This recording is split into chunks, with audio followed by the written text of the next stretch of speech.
नमस्कार, मी श्वेता. तुम्ही बघताय न्यूज जेडी लोकमत. दुपारचे 2 वाजतायत. या बुलेटिनची सुरुवात एका मोठ्या बातमीने करूयात. विधानसभेतील पत्ते खेळतानाचा व्हिडिओ व्हायरल झाल्यानंतर कोकाटेंवरती टीका झाली. दरम्यान या प्रकरणी कोकाटेंना अद्याप दिलासा मिळालेला नाही असं चित्र आहे. या प्रकरणानंतर कोकाटे चांगलेच अडचणीत आलेत. मुख्यमंत्री देवेंद्र फडणवीसांनी या संदर्भात केंद्रीय नेतृत्वाशी चर्चा केली. त्यामुळे कोकाटेंवरती कारवाई होणार असल्याची चर्चा आहे. दरम्यान राष्ट्रवादीकडनं राजीनाम्याऐवजी कोकाटेंच्या खातेबदलाचा प्रस्ताव देण्यात आलाय. मात्र राष्ट्रवादीच्या या प्रस्तावाला भाजपनं प्रतिसाद दिला नसल्याची माहिती सूत्रांनी दिली आहे.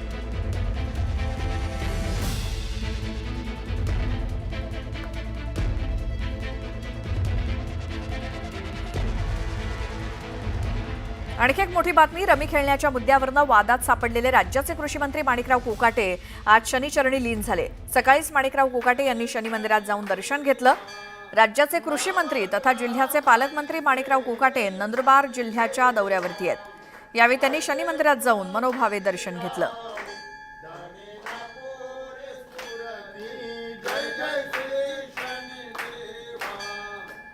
राज्य मंत्रिमंडळात फेरबदल होऊन अनेक मंत्र्यांना मंत्रिमंडळातनं डच्चू दिला जाण्याची चर्चा आहे. वरिष्ठ सूत्रांकडून तशी माहिती मिळाली आहे. कृषी मंत्री माणिकराव कोकाटे आणि राज्याचे सामाजिक न्याय मंत्री संजय शिरसाट हे दोन्ही मंत्री सध्या त्यांच्या वादग्रस्त विधानांमुळे विरोधकांच्या निशाण्यावरती आहेत. विरोधकांनी त्यांच्या राजीनाम्याची मागणी लावून धरली आहे. काही दिवसांपूर्वी संजय शिरसाट यांनी शनिशिंगणापूर इथे जाऊन शनिदेवाचं दर्शन घेतलं होतं. सहकुटुंब अभिषेक आणि तैलाभिषेक करून दर्शन घेऊन इडापिडा टळू दे अशी त्यांनी प्रार्थना केली होती. आणि त्यानंतर आता रमी खेळण्याच्या व्हिडिओमुळे वादात सापडलेले कृषी मंत्री माणिकराव कोकाटे यांनी देखील शनी मंदिरात जाऊन दर्शन घेतलं. त्यामुळे संकटात सापडलेल्या मंत्र्यांच्या देवदर्शनाची चांगलीच चर्चा रंगली आहे.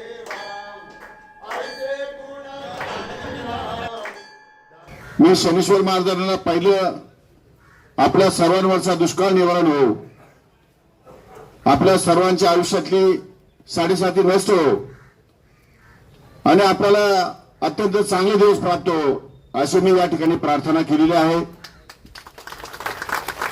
आणि त्याचबरोबर आमच्या सारख्यांच्याही जीवनामध्ये काही संकट असतील तर ती सुद्धा या ठिकाणी दूर व्हावी अशा प्रकारची प्रार्थना आम्ही शनीश्वर महाराजांच्या चरणी या ठिकाणी केलेली आहे.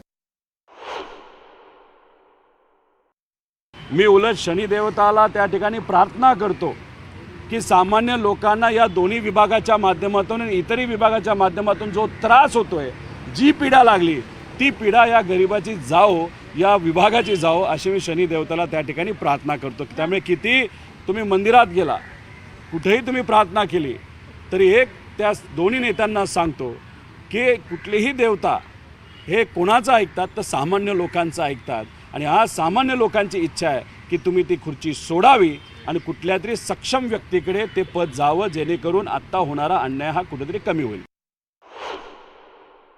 आता ह्या सरकारमधले अनेक मंत्री परमेश्वराचा दावा करतायत. काही लोकांना मंत्रीपद पाहिजे, ते त्या ठिकाणी मंत्रीपद पाहिजे, ते त्याप्रमाणे परमेश्वराचा आणि वेगवेगळ्या पूजा करतायत. काही लोक मंत्रीपद टिकवण्यासाठी पूजा करतायत आणि काही लोक आपल्या वेगवेगळ्या प्रकारच्या असलेल्या पूजा अर्चातून आपलं स्थान बळकट करण्याचा प्रयत्न होतोय. हे खरं म्हटलं तर अशा पद्धतीची परिस्थिती या महाराष्ट्रामध्ये रोज आम्ही पाहतोय. पूजाही करायला मनाई आहे, त्यांची भावना आहे. शेवटी धार्मिक काम, धार्मिक प्रतिष्ठान अनुष्ठान करणं, धार्मिक प्रतिष्ठानाचे निर्माण करणं आणि धार्मिक अनुष्ठान करणं हे आपापल्या प्रत्येकाचा देव वेगळा आहे, प्रत्येकाचा परमेश्वर वेगळा आहे आणि प्रत्येकाचं कुणाची तुलना कुणाची होऊ शकत नाही. त्यामुळे शनीच्या दर्शनाला गेलं त्याच्यावरनं काही वाद. शेवटी मनुष्य हा सकाळी पूजापाठ करत असतो आणि रोज पूजापाठ करतात काही लोक. मी रोज पूजापाठ करतो. त्यामुळं पूजा कुणाची करायची कुणाची नाही करायची त्यावरनं काही चर्चा करायची गरज नाही. पुढची बातमी. त्र्यंबकेश्वर मंदिरात दर्शनाकरता आवश्यक असलेल्या दर्शन पासच्या नावाखाली काळा बाजार सुरू असल्याचं समोर आलंय. ऑनलाईन पास 200 रुपयांना असताना तब्बल 2000 रुपये घेऊन पासची विक्री केली जाते असं समोर आलंय. त्र्यंबकेश्वर पोलिसांनी या प्रकरणात गावातील 5 जणांच्या टोळीला बेड्या ठोकल्यात. ऑनलाईन मिळणारे तब्बल 100 ते 200 रुपयाचे पास या टोळीकडून घेतले जातात आणि गेल्या 6 महिन्यांपासून हा काळा बाजार सुरू आहे. हे पास हे लोक विकत घ्यायचे आणि ते ब्लॅकने 2000 रुपयांना विकले जायचे. गेल्या 6 महिन्यांपासून हा काळा बाजार सुरू आहे। या प्रकरणी तक्रार दाखल झाल्यावर पोलिसांनी या टोळीला बेड्या ठोकलेल्या आहेत। त्यांचं एक स्कॅनर आहे त्या ठिकाणी गेंट्रीवर VIP गेटच्या ठिकाणी स्कॅनरप्रमाणे ते व्हेरीफाईड असा त्यांना एक शब्द येतो आणि त्यानुसार ते लोकांना सोडतात। तिथं तर ID प्रूफ वगैरे बारकाईने चेक केला पाहिजे, हे देखील आपण त्यांना त्याबाबत सूचना देणार आहोत की गर्दी मोठ्या प्रमाणात असल्यामुळे कदाचित त्या पद्धतीने ते त्या ठिकाणी ID प्रूफ करणं त्यांना इंटेन्शनली त्यांना वेळ नसेल काय वाटेवर ह्या गोष्टी तपासला पाहिजे, पण प्रशासन ती काळजी 100% यानंतर घेईल। आमच्या असं लक्षात आलं की भारतभरातून जे भाविक येतात त्यांचं 2 स्टेप व्हेरिफिकेशन जसं एअरपोर्टला होतं, तिरुपतीला होतं, पंढरपूरलाही काही अंशी त्यांनी केलेलं आहे। त्या धर्तीवर 2 स्टेप आणि 1 to 1 B2B त्या व्यक्तीचं व्हेरिफिकेशन होणं अत्यंत गरजेचं आहे, हे आत्ता आमच्या लक्षात आलं। आम्ही ही योजना पहिल्यांदाच मागच्या 5-6 महिन्यापूर्वी वर्षभरापूर्वी सुरू केली आणि त्या त्रुटी लक्षात आल्यानंतर जसं आमच्या सहकारी विश्वस्तांनी सांगितलं तसं आम्ही अध्यक्षांशी बोलून सर्व विश्वस्तांशी बोलून स्वतः त्या टेक्नॉलॉजीचा अभ्यास करून आणि त्याच्यामध्ये सगळे इम्प्लिमेंटेशन आणण्याचा 100% प्रयत्न। या संदर्भात आम्ही आता नुकतंच जे काही पासचा जो घोटाळा आहे या संदर्भात आम्ही यापूर्वीच तक्रार केलेली आहे, साधारणतः 1 वर्षापूर्वी तक्रार केली होती। त्या संदर्भात चौकशी होऊन तत्कालीन पोलीस प्रमुख जे होते आपले शेवाळे साहेब यांनी बऱ्यापैकी प्रगती केली होती आणि 1-2-4 दिवसापूर्वी पत्रकार बंधूंनी एक प्रकार उघडकीस आल्यानंतर त्याला चालना देऊन 5 जणांना पोलिसांनी ताब्यात घेतल्याचं आम्हाला समजलं आहे आणि पोलीस निरीक्षक महेशराव कुलकर्णी साहेब या दृष्टीने तपास करतात। प्रियंका लाठी, आपण पाहताय न्यूज 18 लोकमत। बातमीपत्राच्या सुरुवातीलाच राज्याच्या राजकारणासंदर्भातली एक मोठी बातमी। आज शरद पवार मुख्यमंत्री देवेंद्र फडणवीस यांची भेट घेण्याची शक्यता आहे। दुपारी सह्याद्री अतिथीगृह येथे भेट होण्याची शक्यता आहे। तर राज्यातील वेगवेगळ्या विषयांच्या संदर्भामध्ये शरद पवार हे मुख्यमंत्री देवेंद्र फडणवीस यांना भेटण्याची शक्यता सूत्रांकडून वर्तवण्यात येते।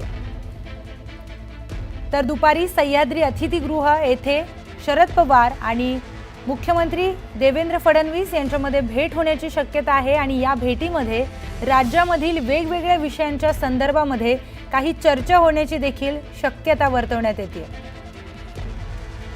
तर आज दुपारी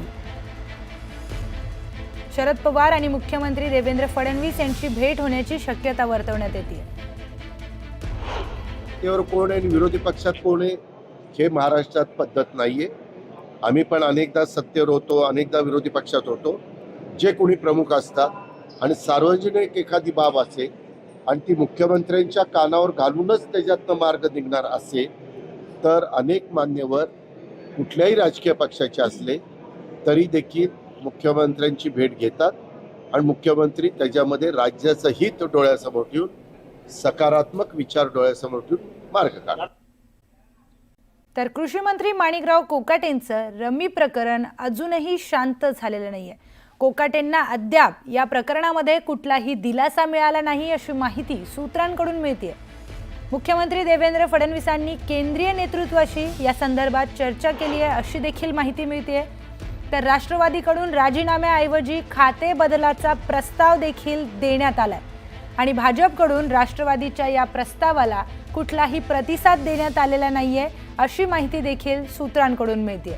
त्यामुळे कोकाटेंना हे रमी प्रकरण चांगलंच भोवणार असल्याचं कळतंय, कारण राष्ट्रवादीकडून राजीनाम्याऐवजी खाते बदलाचा प्रस्ताव हा भाजपला देण्यात आला होता, पण भाजपकडून राष्ट्रवादीच्या या प्रस्तावाला अजून कुठलाही प्रतिसाद मिळालेला नाही। त्यामुळे राजीनामा न स्वीकारता खाते बदल करावं या प्रस्तावाला कदाचित भाजपकडून प्रतिसाद मिळाला नाहीये। त्यामुळे भाजप कदाचित राजीनामाच कोकाटेंचा घेत मागणार असेल असं देखील असू शकतं। त्यामुळे अशी एक माहिती सूत्रांकडून मिळते की मुख्यमंत्री देवेंद्र फडणवीस यांनी या संदर्भामध्ये केंद्रीय नेतृत्वाशी देखील चर्चा केली आहे।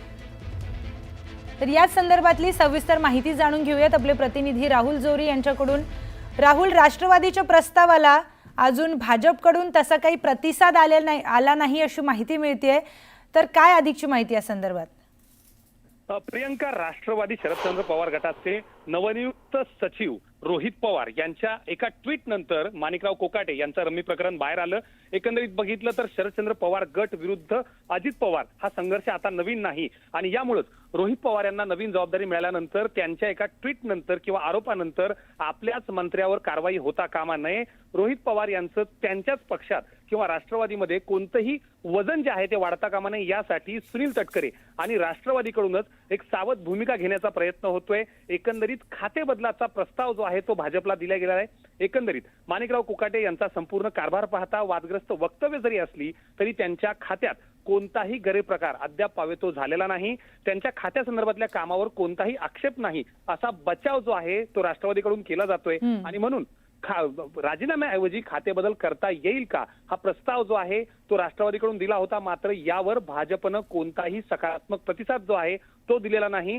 अशाच पद्धतीनं मंत्री वागत राहिले तर आपलं कोणीच काही करू शकत नाही असा चुकीचा संदेश जो आहे तो जाऊ शकतो आणि म्हणून कारवाई कुठे ना कुठे होईल यावर भाजप नेतृत्व आणि राज्यातले मुख्यमंत्री देवेंद्र फडणवीस यांनी देखील तशाच पद्धतीनं संदेश जो आहे तो दिलाय. त्यामुळं फक्त माणिकराव कोकाटेच की एकनाथ शिंदे यांच्या गटातील संजय शिरसाट किंवा संजय राठोड याच सोबत नवच वादात आलेले योगेश कदम यांच्यावर देखील काय कारवाई होते हे देखील पाहणं नक्कीच महत्त्वाचं ठरणार आहे. निश्चितच राहुल, हे काय कारवाई होते कृषी मंत्र्यांवर हे पाहणं अत्यंत महत्त्वाचं आहे. शेतकरी देखील संतापले आहेत त्या व्हिडिओनंतर, त्यामुळे आता त्यांच्यावर काय कारवाई होते हे पाहणं निश्चित. धन्यवाद राहुल आपण दिलेल्या सविस्तर माहितीसाठी. कृषी मंत्री माणिकराव कोकाटे हे शनिदेवाच्या दर्शनाला गेलेले आहेत. शिरसाटानंतर कोकाटे शनी चरणी लीन झालेले आहेत. माणिकराव कोकाटे शनिदेवाच्या दर्शनाला गेलेले आहेत. जे काही सध्याचं वातावरण आहे कोकाटेंकरता, त्यामुळे कोकाट्यांना शनिदेवाचा धावा करावा लागलेला आहे. कोकाटेंवर विरोधकांनी जोरदार टीका केलेली आहे. राजीनाम्याच्या मागणीकरता विरोधक आक्रमक झालेले आहेत आणि अशा वेळेला कोकाटे हे शनी चरणी लीन झालेले आहेत. शनिदेवाचा धावा त्यांनी केलेला आहे. वेगवेगळी केलेली वक्तव्य, विधानसभेमध्ये सभागृह सुरू असताना ते रमी खेळत होते, तो व्हायरल झालेला व्हिडिओ, अशा सगळ्यामुळे त्यांच्या पदावर गदा आलेली आहे, त्यांच्या मंत्रिपदावर टाच आलेली आहे. उद्या राजीनामा द्यावा लागेल की काय अशी परिस्थिती निर्माण झालेली, अडचणीत आलेले आहेत कोकाटे आणि त्यामुळे ही एक्सक्लुझिव्ह दृश्य न्यूज 18 लोकमतवर आपण बघताय. शनिदेवाचा धावा माणिकराव कोकाटेंनी केलेला आहे. याआधी शिरसाटांचेही ग्रह कदाचित विचित्र झालेले होते, त्यामुळे त्यांनीही शनीचा धावा केला होता आणि त्या पाठोपाठ आता माणिकराव कोकाटे सुद्धा आपल्याला दिसतायत शनिदेवाच्या दर्शनाकरता गेलेले.